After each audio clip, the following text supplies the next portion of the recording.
Assalamualaikum warahmatullahi wabarakatuh. Di video ini saya akan membahas mengenai dua aplikasi yang telah saya buat.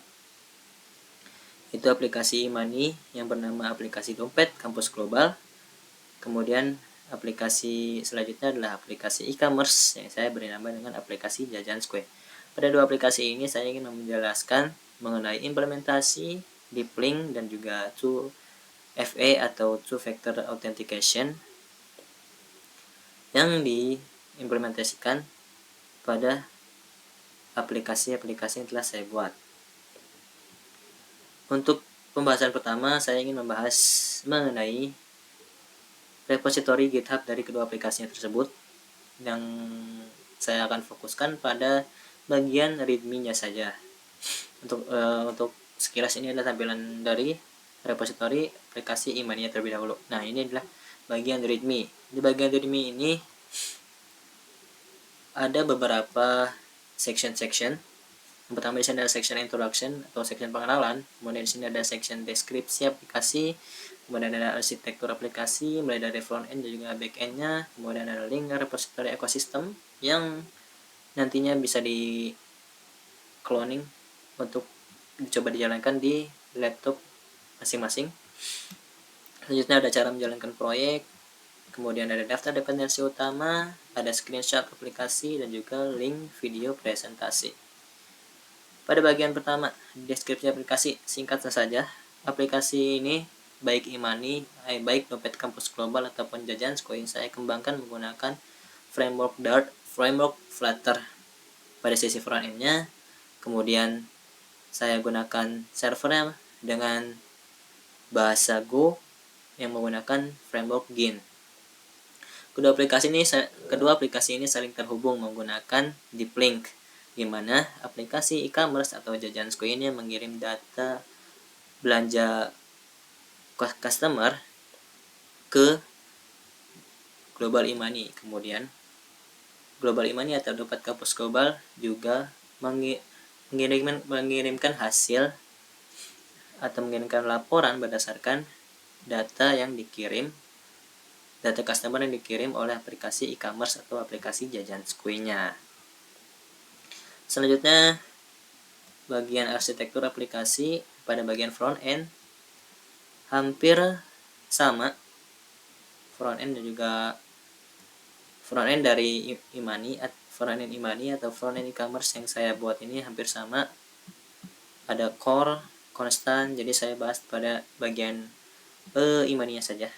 Jadi di sini ada core, constant ini berisi variabel global tetap. Di sini saya naruh file-file seperti file-file API endpoints, kemudian file-file pewarnaan dan juga tema. Kemudian di sini ada file error, ini untuk penanganan error global dan exception. Di sini lebih ke penulisan error, penanganan error, kemudian network, konfigurasi klien HTTP, router, services, theme, utility. Kemudian di sini ada bagian data, ada bagian domain, injection, presentation. Di bagian data domain, injection, presentation agak berbeda, karena kalau di aplikasi e-commerce-nya ini dikelompokkan menggunakan folder features. Kemudian dalam folder features ini ada masing-masing fiturnya lagi, foldernya lagi, yang mana foldernya ini adalah folder fitur-fitur yang ada di aplikasi e-commerce-nya. Bisa dilihat sendiri, strukturnya sama semua, ada data, ada domain, ada presentation. Kemudian untuk arsitektur aplikasi backend-nya kurang lebih seperti ini yang menyambung ke aplikasi Jajan Square atau e-commerce yang telah saya buat. Kalau ini untuk di aplikasi e-money-nya atau global Dompet Kampus Global. Selanjutnya ada bagian link repository ekosistem. Kalau di Global e-money saya menyertakan repository untuk backend-nya, repository untuk front end dan backend pada aplikasi e-commerce. Kemudian cara menjalankan proyek bisa nanti diikuti. Kemudian daftar dependensi utama yang saya gunakan di sini antara Global e-money atau Jajan Square, antara Global e-money dengan Jajanskoy itu tidak jauh berbeda dependensi utama yang dipakai, karena pada dasarnya prosedurnya hampir enggak sama sih.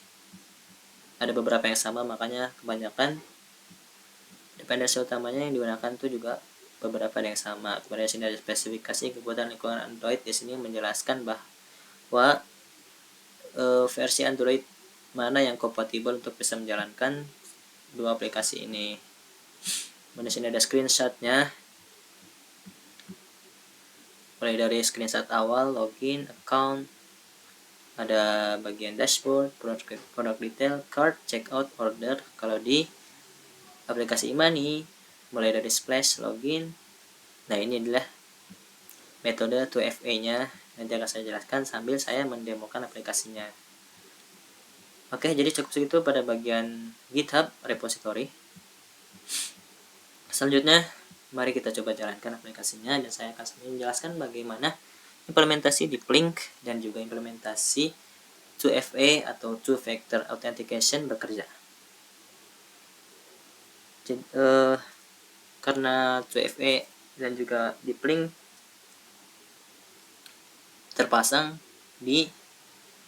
sekaligus terpasang di dompet kampus global, jadi saya coba jelaskan di dompet kampus globalnya aja, karena kalau di aplikasi Jajanskoy ini dia tidak punya metode 2FA karena pengamanannya tidak gitu ketat.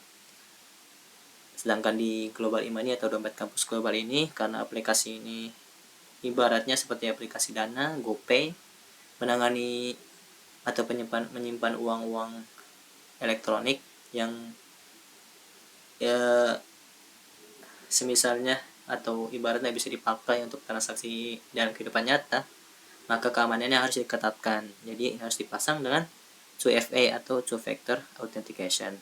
Langsung saja kita berjalankan. Oke, nah saatnya kita buka dompet kampus global.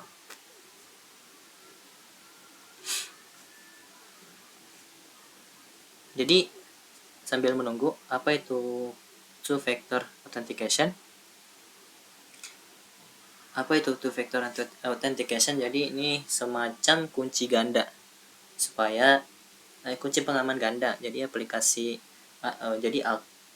ini menyiapkan kunci ganda bagi para usernya, supaya akun-akun yang masuk ke aplikasinya ini bisa benar-benar terjaga dengan aman. Oke, sekarang mari kita coba untuk login terlebih dahulu. Di sini aplikasinya saya bisa menyiapkan login dengan akun Gmail atau akun Google. Jadi menggunakan Firebase juga. Jadi data autentikasinya tersimpan di Firebase berdasarkan akun Google yang login. Kemudian selain itu juga datanya tersimpan di database yang sudah saya siapkan. Di sini saya mau coba login terlebih dahulu. Nah, ini dia. Ini adalah tampilan di mana 2FA bekerja. Jadi setelah login, sistem mengirimkan OTP ke email yang berdasarkan email user yang login tadi. Kemudian untuk kode OTP-nya bisa dicek di email yang user gunakan untuk login tadi. Kalau emailnya benar, pasti langsung muncul pesan OTP kodenya. Di sini saya sudah bisa melihat kodenya dan tinggal masukin aja 698084. Nah, ini dia. Kenapa nggak cuman password aja?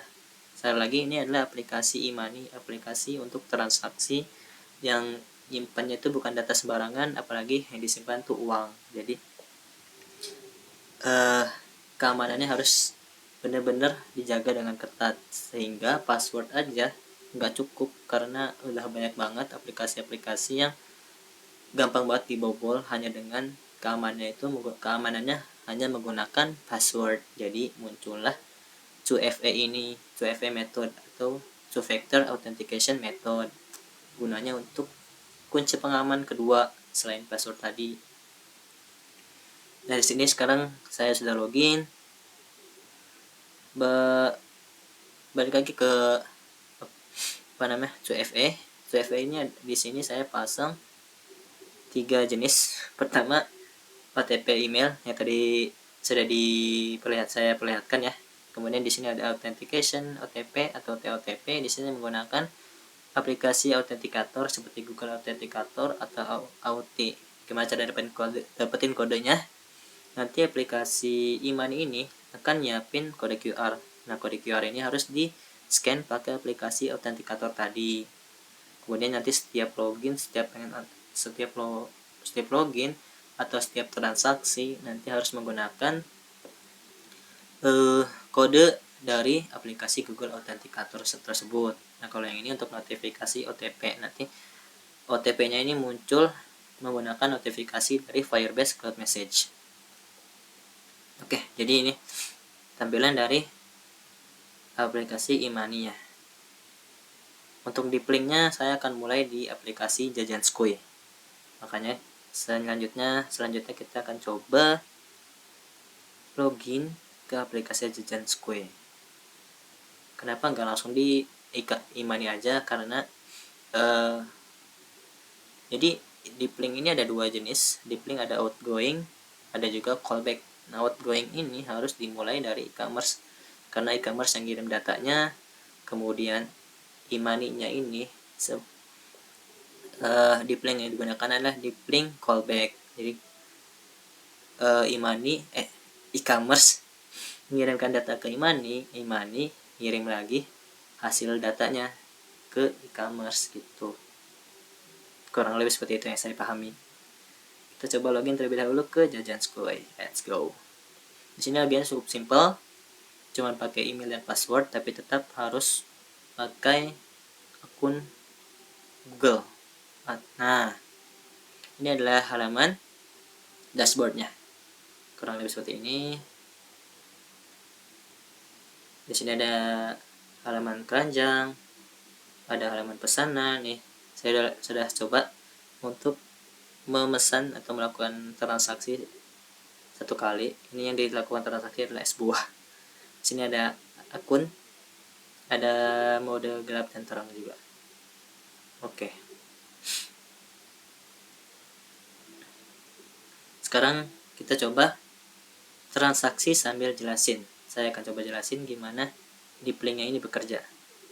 Saya mau coba transaksi di sini. Oh iya, di sini juga bisa filter makanan, minuman, sembako, dan semua juga di sini bisa cari produk es buah, nasi, beras dan sebagainya. Lanjut. Hanya itu dulu ya. Sedikit demonstrasi. Lanjut ke proses transaksi. Di sini saya akan coba untuk melakukan transaksi pada satu item yang ingin saya kirimkan ke e-money. Kita di sini klik. Oh, ini tombolnya ketutupan. Ini tombolnya ini tombol tambah keranjang ya. Tambah ke keranjang. Nah, udah muncul notifikasi.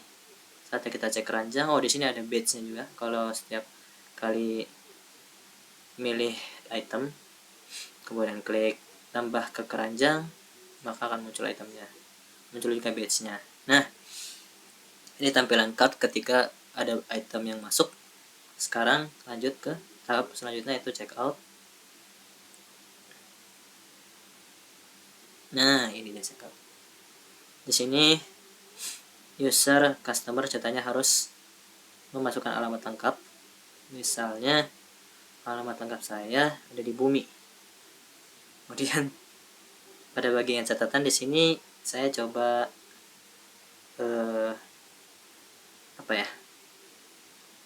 pesan telur omega kepanjangan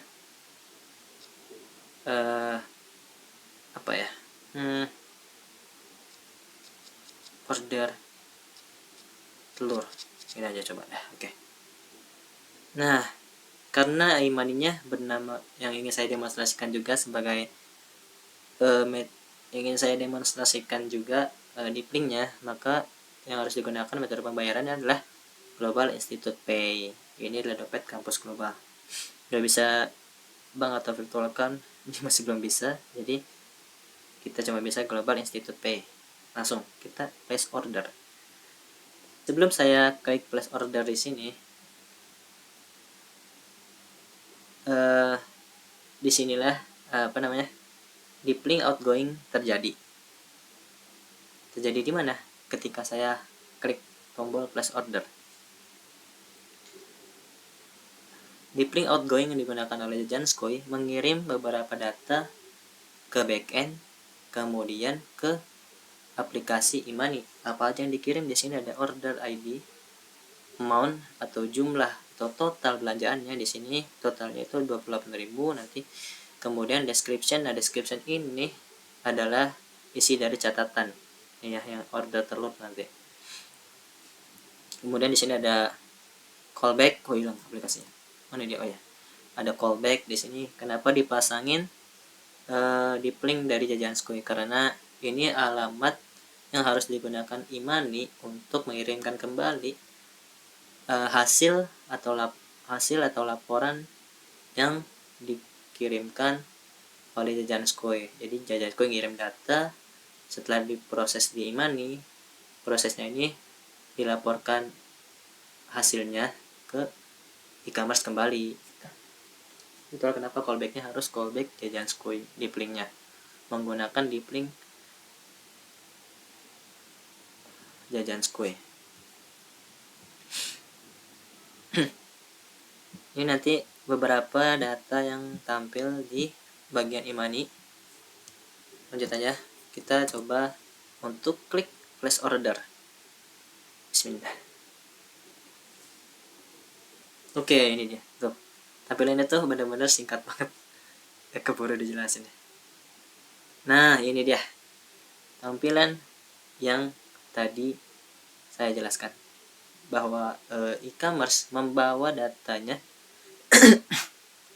e-commerce membawa data customer ke aplikasi e-money kan. Sini merchantnya sesuai di codingan ini. Merchant name-nya Janskoy, amount-nya tadi kan 28.000 benar. Dan referensinya INV order ID. Kenapa 2? Karena sejauh ini saya baru melakukan 2 kali order. Mungkin di sini saya klik bayar. Di sini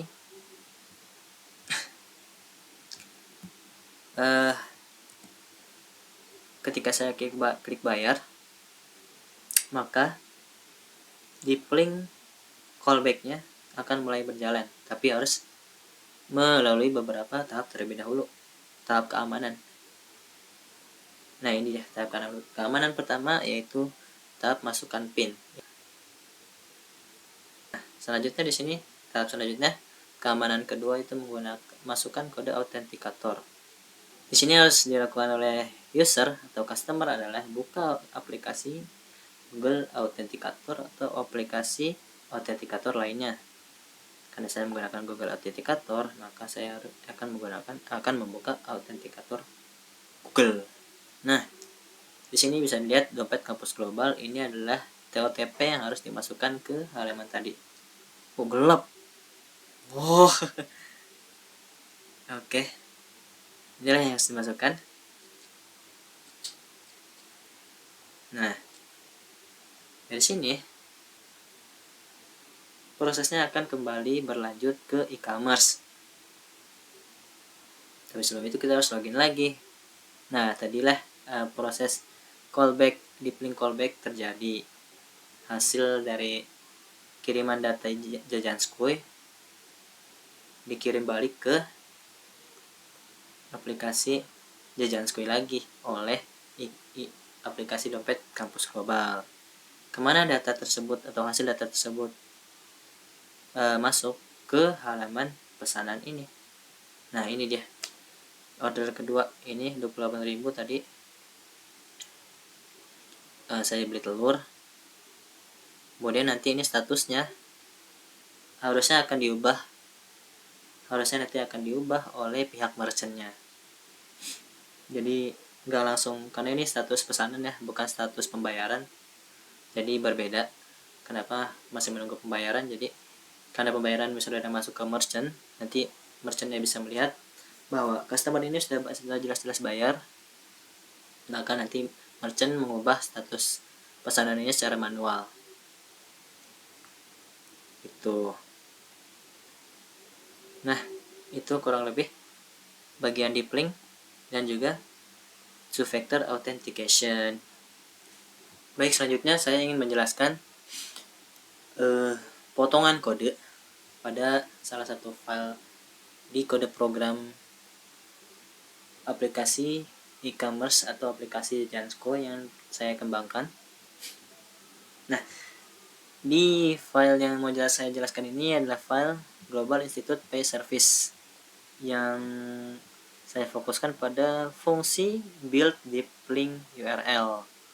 Ini fungsinya untuk membangun URL deep link ke dompet kampus global.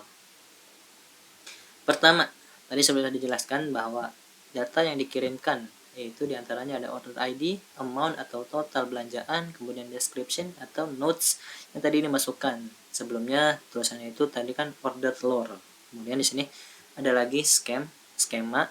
Di sini skemanya karena mau dikirim ke dompet kampus maka harus menggunakan deep link yang sesuai dengan spesifikasi di aplikasi dompet kampus global. Skemanya di dompet kampus, kemudian hostnya adalah pay, kemudian descriptionnya sesuai dari bagian notes yang diisi. Kalau dia kosong, nanti diisi pakai order ID, order ID. Kemudian descriptionnya kalau ada isinya berarti diisi bukan apa adanya, sesuai yang diisi sama customer. Kemudian callbacknya menggunakan callback Jajansko lagi karena nanti digunakan oleh Imani untuk mengirimkan kembali laporan atau hasil data yang dikirim oleh Jajansko. Nah, apa yang dihasilkan tadi sudah jelaskan bahwa yang dihasilkan adalah URL deep link ke dompet kampus global. Bagaimana bentuknya? Bentuknya itu seperti apa bentuknya? Seperti ini. Mana dia? Nah, ini dia. Bukan. Ya. Nah, ini dia bentuknya seperti pada bagian ini. Ini deep linknya. Nanti deep linknya bentuknya seperti ini. Jadi makanya di bagian aplikasi e-commerce tadi harus disesuaikan. Kan skemanya dompet kampus. Nah, skemanya dompet kampus, hostnya pay. Nah, nanti terbentuklah seperti ini. Dompet kampus _2/pay tanya. Itu dia penjelasan potongan kode di file Global Institute Pay Service Dart pada function build deep link URL. Selanjutnya commit history pada aplikasi Imani atau dompet kampus global. Kurang lebih sama. Saya selalu mulai untuk lakukan commit dan push pada file dan folder default. Kemudian selanjutnya commit dan push dependencies, konfigurasi, barulah saya commit dan push beberapa file yang membutuhkan pembaruan, mulai dari service, page-nya, dan folder dan file lainnya juga. Ini dia, ada 30 commit kira-kira. Cukup sedikit. Oke, ini tampilan tadi readme-nya. Ya, jadi